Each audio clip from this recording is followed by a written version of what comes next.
celebration of Jordan Brand's 40th anniversary, reports suggest a fresh Air Jordan 1 Low OG medium olive release arriving in spring 2026.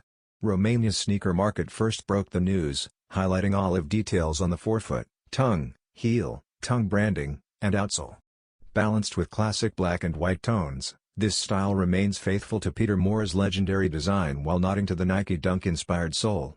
Adult pairs are expected to retail for $140, with grade school and smaller sizes offered at lower price points, making it accessible to a wider range of sneaker fans. Rumored to debut on Nike.com before April 2026, the drop emphasizes Jordan Brand's strategy of blending timeless heritage with subtle modern refreshes.